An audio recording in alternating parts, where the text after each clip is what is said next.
नमस्कार दोस्तों। हर साल मई या जून में यूपीएससी प्रीलिम्स होता है और लगभग एक साल पहले ही यूपीएससी अपने कैलेंडर के माध्यम से आपको बता देती है कि एग्ज़ाम किस डेट को होगा। यानी कि आपको पहले से पक्का पता होता है कि कितने दिन बचे हैं। लेकिन यहाँ पर एक समस्या ये है कि आप जब इसके बारे में सोचते हैं तो आप अपने दिमाग से धोखा खा जाते हैं। कैसे? यहाँ समझ लीजिए। यहाँ पे एक बॉर्डर लाइन है और यहाँ से महीने शुरू हो रहे हैं 2026 के। जनवरी, फरवरी, मार्च, अप्रैल, मई। ठीक है। इसके पहले 2025 था। सामान्य तौर पर आप खुद से भी कहते हैं और दूसरों से भी कहते हैं कि मुझे 2026 में एग्ज़ाम देना है। ठीक है। आप वर्ष अपने हिसाब से ले लीजिए, अभी जो चल रहा है मैं उसी की बात कर रहा हूँ। आप कहते हैं कि एग्ज़ाम है 2026 में, यानी कि आप दिसंबर महीने तक जब कहते हैं कि 2026 में प्रीलिम्स है तो आपके दिमाग में ये बात उतनी गंभीरता से नहीं आती कि कितना समय बचा है। आपको लगता है अगले साल है, अगले साल है। 31 दिसंबर तक आपको लगता है कि अगले साल है।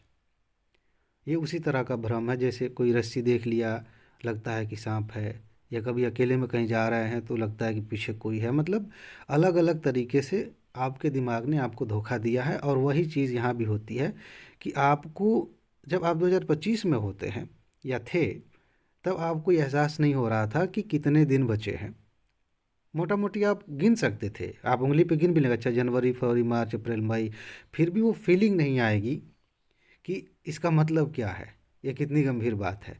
जैसे ही आप इस लाइन को क्रॉस करते हैं, 2026 में आते हैं, जनवरी का महीना शुरू होता है, आप अलग महसूस करते हैं। अब ये जो 4 महीने दिख रहे हैं मई से पहले के, ये कम लगने लगते हैं। अब डर लगने लगता है। आज हम इसी पे बात करने जा रहे हैं कि इसकी वजह से आपके अंदर जो तनाव होता है, जो हड़बड़ी होती है और जो कन्फ्यूज़न पैदा होती है कि क्या करें क्या ना करें, कुछ समझ में नहीं आ रहा है, ये क्यों होता है और इसका उपाय क्या है। ठीक है। चलिए, सबसे पहले हम समझते हैं कि ऐसा हो क्यों रहा है। एक तो मैं आपने इसी में समझ लिया है कि आप अभी गंभीरता से नहीं ले रहे थे 2026 को। अगर आप 2025 में थे तो मन आपको कह रहा था कि अगले साल है, तो एक तो वो है। लेकिन असली बात टू द पॉइंट अगर करनी हो तो जैसे ही आपने 2026 में कदम रखा है, आप खुद को देखिए आप क्या कर रहे हैं। हालांकि ये आप वर्षों से कर रहे हैं, लेकिन फिर से देखिए, आप पढ़ाई से ज़्यादा प्लानिंग कर रहे हैं। नए साल पे आपने सोचा होगा कि मुझे ये कर लेना है, ऐसे पढ़ना है, इतने घंटे पढ़ना है, इतने समय सो के उठना है, सब कुछ कर लिया था। आज देखिए उसमें से कितना कर पा रहे हैं। टेंशन बढ़ रही होगी, पुराने प्लान खारिज करके नए प्लान बन रहे होंगे। इसकी वजह से तनाव पैदा होता है। इसकी वजह से लगता है कि हम कुछ कर नहीं पा रहे हैं या फिर कुछ कर नहीं पाएंगे। खुद पर डाउट होता है। पढ़ाई से ज़्यादा आपका समय प्लानिंग में जब जाएगा कभी भी, तो तनाव होगा, आत्मविश्वास कम होगा, डर लगेगा। अगर आपके पास कोई प्लानिंग नहीं है, फिर भी आप सही डायरेक्शन में रोज़ पढ़ रहे हैं, अच्छे से पढ़ रहे हैं, तो आपको टेंशन उतनी नहीं होगी। ठीक है। तो एक रीज़न ये है, आप अपने आप से पूछेंगे, गहराई से पूछेंगे, तुरंत पता चल जाएगा। इसमें कोई छुपी हुई बात नहीं है। दूसरी चीज़ जिसकी वजह से आपको तनाव हो रहा है, आप समझ नहीं पा रहे हैं कि ऐसा क्यों हो रहा है, जो जो भी है, कन्फ्यूज़न जो भी पैदा हो रही है, उसका रीज़न ये है कि थोड़ा थोड़ा करके एक दबाव इकट्ठा हो गया है। कैसे? इसे समझ लीजिए। कई बार ऐसा होता है कि ख्याल आता है कि अभी समय है, तो इकॉनमी मेरी थोड़ी सी वीक है, उसको पढ़ लेते हैं। कहीं यूट्यूब पे कोई मैराथन पड़ी हुई है या टॉप 300 की नोट है, उसको रिवाइज़ कर लेते हैं। उसमें कोई चीज़ नहीं समझ में आ रही है तो अपना बेसिक देख लेते हैं। तो ख्याल आया, लेकिन आपने कहा कि नहीं नहीं अभी नहीं, अभी थोड़ा सा कुछ और कर लेते हैं। एक नई किताब मार्केट में आई है, किसी ने कहा ख़रीदना है, वो देख लेते हैं। कुछ और चल रहा है, सोशल मीडिया में चल रहा है, उसको देख रहे हैं, तो वो छूट गया। बीच में कभी ख्याल आया कि यार आंसर राइटिंग कर लेते हैं। अब तो प्रीलिम्स सामने है, तो एक बढ़िया बहाना भी है। और बहाना क्या है? ज़रूरत है कि अभी आप प्री पर फोकस करें। तो प्रीलिम्स का भी मेंस का भी आप कुछ नहीं करते कि पहले प्री निकाल लें, या प्रीलिम्स सामने है तो बाद में आंसर राइटिंग करेंगे। रिवीजन का आप इस बहाने से छोड़ते चले जाते हैं कि पहले ये पढ़ लें, वो पढ़ लें, सारे विषय हो जाएंगे तब रिवाइज़ करेंगे। तो ये जो थोड़ा थोड़ा करके आप छोड़ते चले आए हैं, अचानक से आप पाते हैं कि प्रीलिम्स सामने है, बहुत सारे सब्जेक्ट्स अभी कवर नहीं हुए हैं, रिवीजन शुरू नहीं हुआ है, प्रैक्टिस कर नहीं रहे हैं, और उसकी वजह से आपको लग रहा है कि कुछ भी नहीं हुआ है। ये थोड़ा थोड़ा इकट्ठा हुआ प्रेशर है। इसकी वजह से इस समय आपको भ्रम हो सकता है कि अरे बाप रे, अब क्या करें, कुछ समझ में नहीं आ रहा। और तीसरी चीज़ जो आपको परेशान कर रही है इस समय, वो ये है कि स्टडी मटेरियल को लेके आप बहुत कंफ्यूज हैं। हर कोई होता है, मतलब हर कोई नहीं कहना चाहिए, जो लोग समझदार हैं वो थोड़ी बहुत कन्फ्यूजन के साथ 2-4 महीने में लाइन पे आ जाते हैं, बाकी का साल अपना अच्छे से पढ़ते हैं। लेकिन ज़्यादातर लोग ऐसे हैं जो एग्ज़ाम के 1 महीने पहले तक कंफ्यूज रहते हैं, क्या पढ़ें, कौन सी किताब ले लें, मेरे दोस्त ने तो ये किताब पढ़ी है, मेरे पास वो नहीं है, कहीं वहाँ से क्वेश्चन आ गया। तो कई बार लोग सिर्फ एक टॉपिक अलग है, उनकी किताब में नहीं है, दोस्त की किताब में है, उसके लिए नई किताब खरीद लाते हैं। कोई एक बात नहीं समझ में आ रही है, बाकी सब कुछ समझ में आ रहा है, इसके लिए किताब छोड़ के दूसरी लेके आ रहे हैं। तो इसकी वजह से जो कन्फ्यूज़न बनता है वो ज़्यादा भयानक होता है, क्योंकि ये आपका जो बेस है उसे ही ख़त्म कर रहा है, उसे ही डगमगा रहा है। आप किस पे खड़े होंगे? आपका स्टडी मटेरियल क्या है, किसके आधार पे आपको तैयारी करना है, अगर नहीं पता है, आप भटक रहे हैं मैगजीन्स को लेकर के, अलग अलग सब्जेक्ट्स को लेकर, यूट्यूब चैनल्स को लेकर आप कंफ्यूज हैं, किस पे पढ़ें, क्या पढ़ें।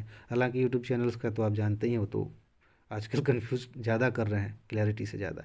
खैर, तो ये 3 चीज़ें ऐसी हैं जो आपको ज़्यादा परेशान कर रही हैं, और इन तीनों का असर सीधे सीधे आपके रिजल्ट पे होता है।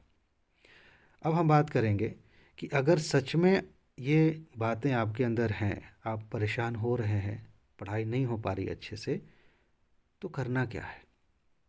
कुल मिला के बात तो यही है कि उपाय क्या है। मैंने इन तीनों पॉइंट्स पे इसलिए बात की क्योंकि जब तक हमें समस्या नहीं समझ में आती, उपाय किसी काम का नहीं होता, वो आपको कभी नहीं समझ में आएगा। इसीलिए वो ज़रूरी था। 4 बातें हैं जो आपको समझ लेनी चाहिए और आज से ही करनी चाहिए। इसमें सबसे पहली चीज़ ये है, मैं हमेशा से कहता हूँ, बार बार याद दिलाता हूँ कि आज क्या दिख रहा है। आज आप बैठिए इत्मीनान से, अपने आप से पूछिए कि अभी मुझे क्या करना चाहिए। अंदर से आवाज़ आएगी, पता चलेगा कि आप खुद को ही कहेंगे यार हम तो चिल्ला चिल्ला के कह रहे हैं कि ये कर लो, आपको लग रहा है कि कठिन है इसलिए भाग रहे हैं। अपने आप से कहिए कि मुझे इससे मतलब नहीं है कि ये कठिन है कि आसान है, पहले ये मुझे जानना है कि क्या सामने है। सीसेट छूट रहा है, आज सीसेट पढ़ेंगे 1 घंटा। कोई सब्जेक्ट का टॉपिक समझ में नहीं आ रहा है, उसे हम पढ़ेंगे, कहीं से भी पढ़ें, यूट्यूब से सर्च कर लिया, एआई का इस्तेमाल कर लिया, कहीं से भी पढ़ेंगे, उसे समझेंगे। तो जो आपके सामने है, जो दिख रहा है, वहाँ से काम शुरू करिए। अगर आप ये सोच रहे हैं कि कल के लिए प्लान बना लेते हैं फिर शुरू करेंगे, तो आप उस जाल में फंसे और फिर आप उसी में ही फंसे रहेंगे। सबसे बढ़िया चीज़ होती है जब आप कन्फ्यूजन से गुजर रहे हों, जब आपको समझ में ना आ रहा हो कि क्या करें क्या ना करें, तो तुरंत जो दिख रहा है वही करिए। हो सकता है कि पढ़ाई से संबंधित कोई बात नहीं दिख रही, अब तक आपने ब्रश नहीं किया है, उठिए जाइए ब्रश करिए, मुंह नहीं धुला है जाइए मुंह धुलिए, नाश्ता नहीं किया है नाश्ता करिए, जो दिख रहा है वो करिए।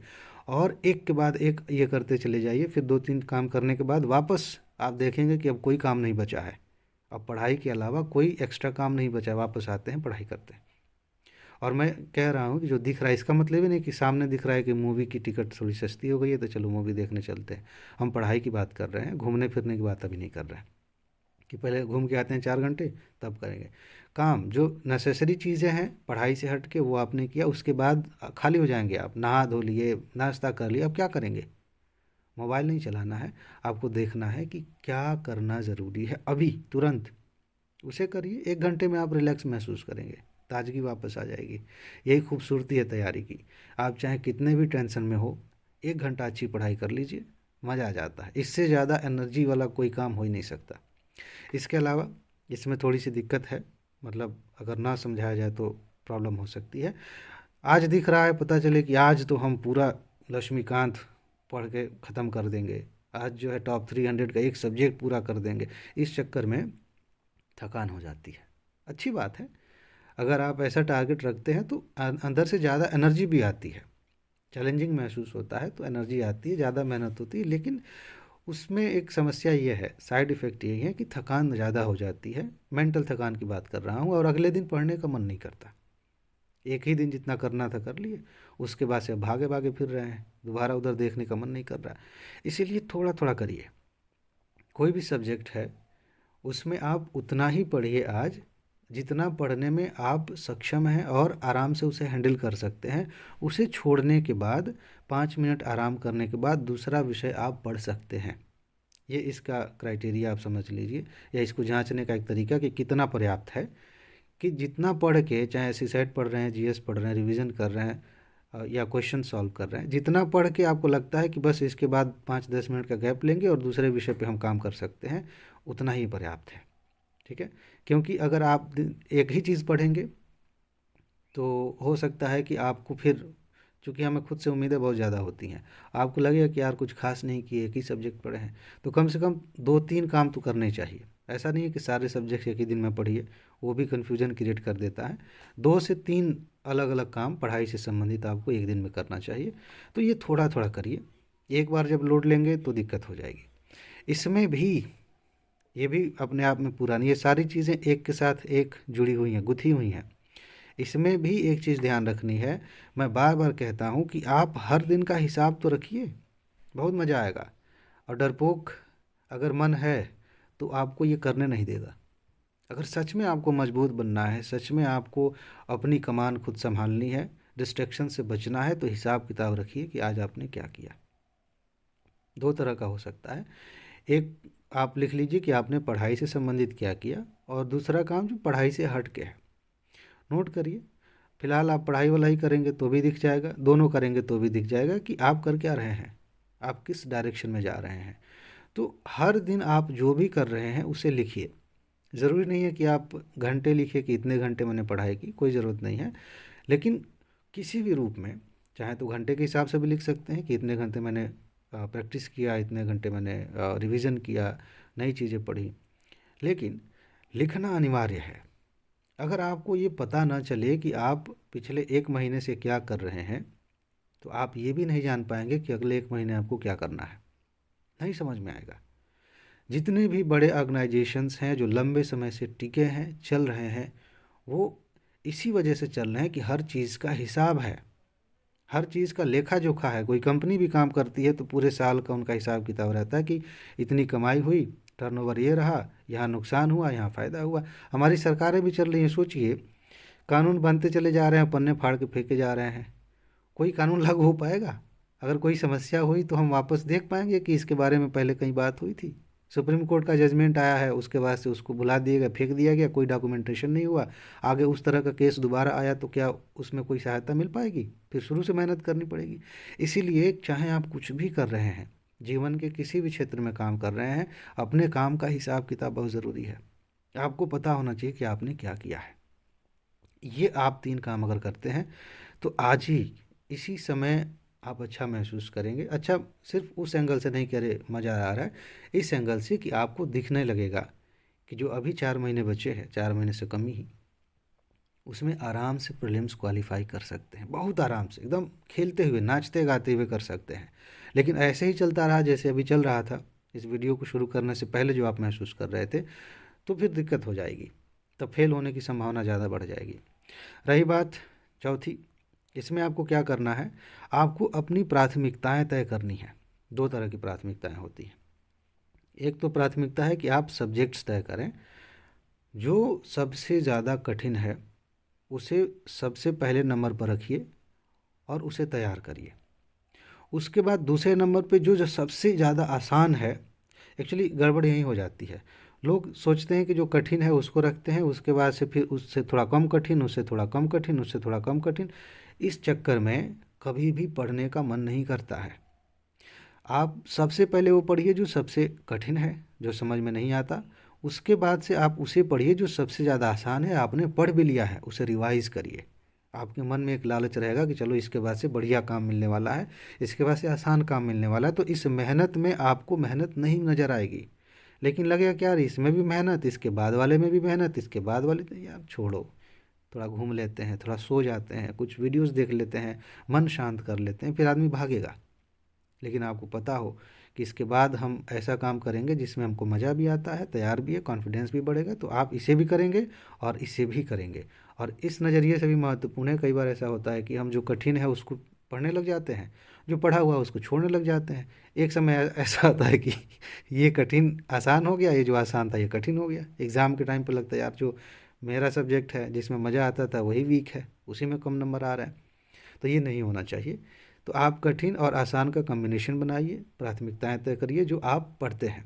लेकिन एक दूसरी बात भी है, जैसे मैंने बताया शुरुआत में कि आपका जो स्टडी मटेरियल है वो अगर निश्चित नहीं है तो दिक्कत हो सकती है।